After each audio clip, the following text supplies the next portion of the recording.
Selama ini kita meyakini bahwa Nabi Adam alaihissalam merupakan sebagai makhluk pertama yang menghuni bumi, sekaligus khalifah pertama di muka bumi. Namun, fakta yang sebenarnya terjadi, Nabi Adam bukanlah makhluk atau khalifah yang pertama yang menghuni bumi. Di dalam Al-Quran, surah Al-Baqarah ayat 30, Allah berfirman, "Ingatlah ketika Allah berfirman kepada para malaikat, Aku hendak menjadikan seorang khalifah di muka bumi." Para malaikat berkata, "Mengapa engkau hendak menjadikan khalifah di muka bumi? Itu orang-orang yang berbuat kerusakan dan menumpahkan darah. Padahal kami senantiasa bertasbih dengan memuji engkau dan mensucikan engkau." Allah berfirman, "Sesungguhnya aku lebih mengetahui apa yang tidak kalian ketahui." Dari ayat tersebut timbul pertanyaan bagi kita teman-teman. Mengapa para malaikat memprotes kepada Allah, khalifah yang nanti diciptakan Allah akan membuat kerusakan di bumi dan menumpahkan darah? Padahal Allah Subhanahu wa Ta'ala tidak memiliki makhluk selain malaikat dan bumi masih belum ada makhluknya. Dan mengapa para malaikat mengetahui hal demikian, bahwa khalifah yang diciptakan Allah berat kemungkinan akan membuat pertumpahan darah? Nah teman-teman, para malaikat mengatakan hal tersebut karena mereka mengkiaskan manusia dengan jin. Ternyata jauh sebelum penciptaan Nabi Adam alaihissalam, bumi telah dihuni oleh beberapa makhluk. Namun, makhluk yang menghuni bumi bukanlah dari kalangan manusia. Menurut penjelasan ulama-ulama tafsir, makhluk itu bernama Banul Jan. Banul Jan adalah makhluk yang hampir menyerupai jin dan mereka hampir sama layaknya seperti Nisnas. Dikisahkan Banul Jan ini mereka suka berperang dan membuat permusuhan antara satu dengan yang lainnya, sehingga Allah Subhanahu wa Ta'ala memerintahkan bala tentaranya dari langit untuk memusnahkan makhluk tersebut. Nah, bagaimanakah kisah selengkapnya teman-teman? Sebelum kita melanjutkan video ini, mari bantu channel ini dengan cara subscribe, like, dan share. Tonton video ini sampai selesai agar tidak gagal paham. Dikisahkan sebelum Nabi Adam alaihissalam diciptakan, bumi masih belum ada penghuninya. Kemudian Allah menciptakan suatu makhluk yang bernama Abul Jan. Abu Jan ini yang nantinya akan melahirkan keturunan-keturunan Banul Jan dan juga keturunan-keturunan jin dari yang lalu sampai akhir zaman. Banul Jan merupakan generasi kedua sebelum Nabi Adam alaihissalam diciptakan. Iblis yang saat itu belum lahir karena iblis lahir pada generasi keempat dari bangsa jin. Abu Jan, mulanya dia tinggal di surga, layaknya seperti Nabi Adam alaihissalam. Hanya saja, Abu Jan ini diperintahkan Allah untuk turun ke bumi dan juga dia wafat di bumi. Sebelum Abu Jan turun ke bumi, Abu Jan meminta kepada Allah agar dia dijadikan pemimpin bagi seluruh makhluk pada masanya. Dan Abu Jan ini juga meminta agar salah satu dari keturunannya nanti dapat tinggal di surga dan dijadikan sebagai pengganti darinya. Itulah dia Azazil yang sekarang bernama Iblis. Kemudian turunlah Abu Jan dan kekasihnya ke bumi, sehingga seiring berjalannya waktu, Abu Jan ini menghasilkan keturunan yang sangat banyak. Setelah keturunannya semakin bertambah banyak, generasi inilah yang disebut dengan Banul Jan. Menurut ulama tafsir, masa tenggang antara kehidupan Banul Jan dengan Nabi Adam alaihissalam diperkirakan selama 2000 tahun. Banul Jan ini mereka kuat-kuat dan cerdas-cerdas. Ilmu mereka juga sangat luas karena belum ada pembinasaan dari Allah Subhanahu wa Ta'ala. Jadi ilmu mereka semakin bertambah seiring berjalannya waktu. Pada saat generasi iblis lahir, Banul Jan ini terpecah menjadi beberapa bagian, sehingga terbentuklah 8 kerajaan di bumi dan 1 kerajaan di surga. Setelah kerajaan terbentuk menjadi 8 kerajaan, 8 kerajaan tersebut adalah kerajaan dari kakak-kakaknya iblis, karena iblis diangkat ke surga sesuai permintaan dari bapaknya iblis, yaitu Abul Jan. 8 kerajaan itu tersebar di seluruh penjuru bumi, sedangkan 1 kerajaan, yaitu kerajaan iblis, berada di sisi Allah, tepatnya di dalam surga.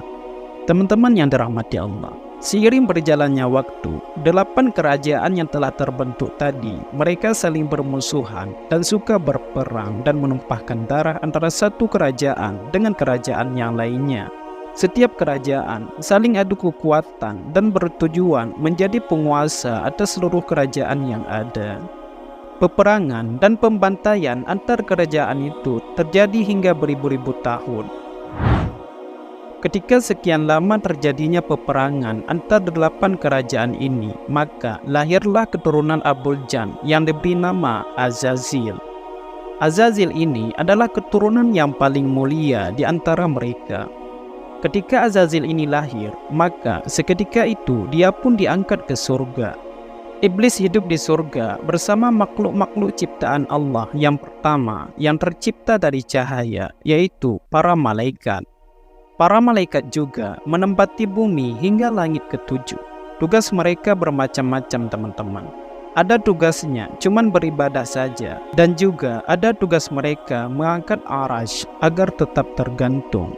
Sebagian ulama mengatakan inilah yang dicontoh oleh iblis dengan membuat istana mereka bergelantungan di permukaan bumi. Salah satunya diyakini terletak di segitiga Bermuda. Iblis, dia memiliki kemampuan yang sangat hebat dan ilmu yang sangat luas. Saking hebatnya iblis ini, dia bisa mengetahui hal-hal yang gaib, bahkan kejadian-kejadian yang akan terjadi di masa depan. Para malaikat pun merasa takjub akan ilmu dan kehebatan yang dimiliki oleh iblis. Bahkan kualitas ibadah iblis ini mampu mengungguli ibadahnya para malaikat. Iblis bersumpah pada dirinya bahwa dia kelak akan menjadi pemimpin dan penghulu bagi seluruh makhluk di alam semesta ini. Di antara ilmu-ilmu yang paling disukai iblis adalah ilmu yang bisa mengetahui hal-hal yang terjadi di masa depan, atau dalam istilah lain, teman-teman, bisa kita sebut dengan meramal.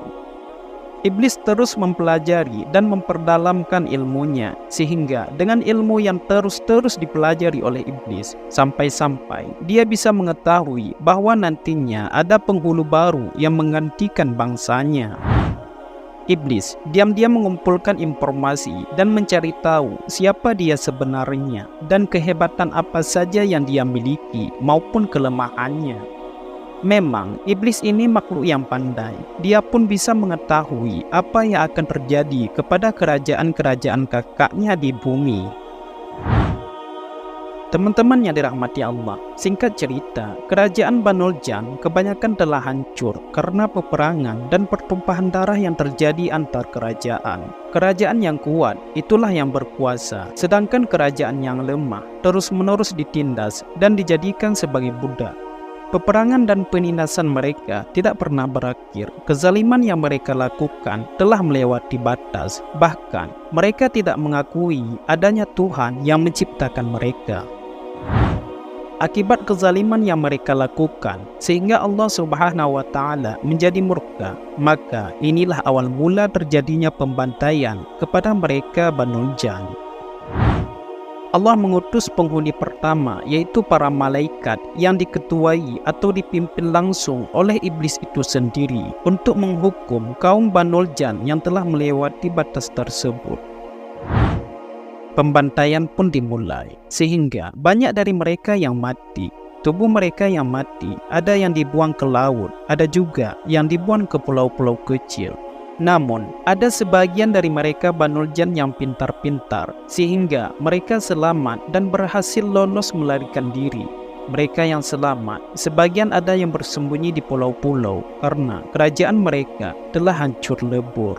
Sedangkan bangsa jin yang lemah, mereka dibiarkan hidup. Mereka hidup damai dan terlepas dari Banu Jan yang lebih kuat-kuat dan sombong-sombong itu. Sebagian dari Banu Jan yang selamat dari pembantaian itu, mereka bersembunyi dari incaran para malaikat. Banu Jan yang pintar-pintar, mereka pandai sekali berkamuflase dan mengubah bentuk mereka sesuai dengan kepandaian yang mereka miliki. Kebanyakan dari mereka merubah bentuk menjadi hewan, dan sebagian yang lain berkamuflase menjadi tumbuh-tumbuhan. Mereka yang selamat adalah golongan jin yang lemah dan mereka terpecah menjadi beberapa kelompok yang kecil-kecil dan juga mereka tidak mempunyai pemimpin yang kuat. Mereka yang selamat adalah Banul Jan yang lemah-lemah dan tidak mempunyai kekuasaan sebelum itu. Namun, mereka sangat gembira karena walaupun demikian, mereka bisa menjadi pemimpin bagi jin-jin yang baru lahir dan masih bodoh itu. Iblis yang saat itu menjadi pemimpin pembantaian sehingga dia bisa melihat secara langsung pembantaian tersebut kepada kaumnya. Walaupun iblis saat itu dia sebagai pemimpin pembantaian, namun iblis merasa bersedih karena walau bagaimanapun juga mereka yang menguasai 8 kerajaan itu adalah kakak-kakaknya iblis yang kuat-kuat dan pintar-pintar. Setelah pembantaian itu, maka iblis pun bersumpah. Kata iblis, "Jikalau nanti ada makhluk yang lebih rendah dari kemampuan yang dimilikinya, maka dia tidak akan pernah mengakuinya sebagai khalifah." Ketika Nabi Adam AS diciptakan, iblis pun tidak mengakui Nabi Adam sebagai khalifah karena dia merasa lebih hebat dari Nabi Adam itu sendiri. Teman-teman yang dirahmati Allah, setelah terjadinya pembantaian Banul Jan, maka Allah pun hendak menciptakan seorang makhluk yang kemudian nantinya akan menjadi khalifah di muka bumi. Namun, para malaikat mempertanyakan kehendak Allah menciptakan makhluk baru tersebut. Karena para malaikat mengira bahwa kelak keturunan-keturunan dari makhluk baru ini akan membuat pertumpahan darah di bumi, seperti makhluk-makhluk yang dahulu diciptakan Allah, yaitu Banul Jan. Allah menyangkal pernyataan para malaikat-malaikat bahwa Allah terlebih mengetahui daripada mereka. Allah memerintahkan beberapa para malaikat untuk mengambil saripati tanah sehingga diciptakanlah sesosok makhluk yang sempurna dan gagah yang diberi nama Adam. Setelah penciptaan Nabi Adam alaihissalam, lalu Allah memerintahkan seluruh para malaikat untuk sujud kepada Adam alaihissalam sebagai penghormatan atas seluruh malaikat. Semuanya sujud tanpa terkecuali. Namun iblis yang kala itu berada di antara para malaikat enggan untuk sujud dan merasa dia lebih hebat dan mulia daripada Nabi Adam alaihissalam. Akibat pembangkangan dan kesombongan iblis ini, sehingga Allah Subhanahu wa Ta'ala mengutuk iblis beserta pengikut setianya. Iblis yang sebelumnya mempunyai wajah yang tampan dan rupawan, seketika itu dikutuk menjadi makhluk yang hina dengan bentuk rupa yang sangat jelek. Lalu diusirlah iblis dari surganya Allah. Teman-teman yang dirahmati Allah, ketika iblis ini telah berada di bumi, dia pun melihat kerajaan-kerajaan kakaknya telah hancur. Namun, iblis masih merasa senang karena menemukan kebahagiaan dan kesenangannya berada di bumi, walaupun dia menaruh dendam yang sangat dalam kepada Nabi Adam alaihissalam. Iblis yang mempunyai ilmu dan karisma yang kuat, dia pun bisa menarik dan mempengaruhi jin-jin yang masih tersisa di bumi untuk menjadi pengikutnya, dari jin muda sampai jin yang tua. Jin-jin itu berjanji selalu setia sama iblis. Mereka merasa terhormat jika bersama iblis, karena iblis salah satu dari keturunan Banul Jan yang berada di luar alam semesta, yang memiliki kekuatan dan keilmuan yang sangat luas. Iblis mempengaruhi pengikut-pengikutnya untuk memusuhi dan memerangi anak cucu Adam sampai hari kiamat, dengan siasat dan tipu daya agar anak cucu Adam melakukan perbuatan yang keji dan mungkar. Walaupun demikian, ada juga beberapa jin yang tidak tunduk dan patuh kepada perintah dan ajakan iblis. Mereka berlari dan mendirikan suku-suku kecil. Kala itu, bangsa jin terpecah menjadi 2 golongan. Yang pertama, pengikut iblis yang setia. Mereka mempunyai kekuasaan dan kekuatan maupun kerajaan-kerajaannya yang megah, yang melayang di udara. Kelompok kedua adalah kelompok jin yang melepas diri dari mengikuti iblis. Mereka kelompok jin yang lemah dan telah mendirikan suku-suku kecil. Maka sering kita dengar ada jin kafir dan ada jin muslim.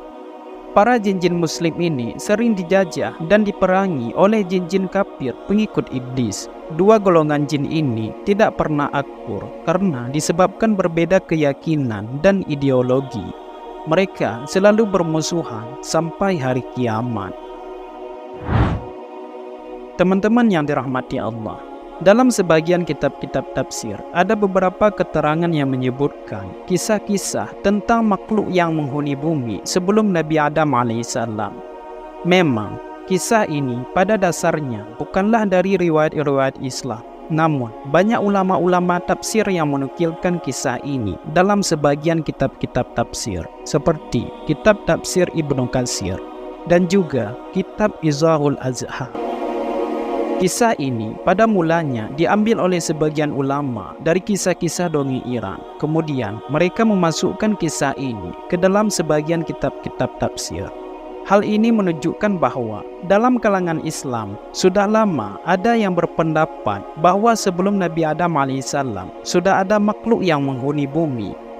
Dan pendapat tersebut bukanlah pendapat baru karena sudah sejak lama pendapat ini masyhur di kalangan umat Islam. Teman-teman yang dirahmati Allah, benar atau tidaknya kisah ini, kita tidak bisa memastikannya teman-teman. Hanya Allah lah yang mengetahui kebenarannya. Namun, setidaknya dari kisah ini, kita bisa menambah ilmu dan wawasan. Dan juga dalam kisah ini, banyak terdapat hikmah dan pelajarannya. Yang baik datangnya dari Allah, sedangkan yang buruk datangnya dari pribadi saya sendiri. Mohon maaf atas segala kekurangan dan kekeliruan dalam penyampaian saya teman-teman. Wallahu a'lam bissawab. Wabillahi taufiq wal hidayah. Wassalamualaikum warahmatullahi wabarakatuh.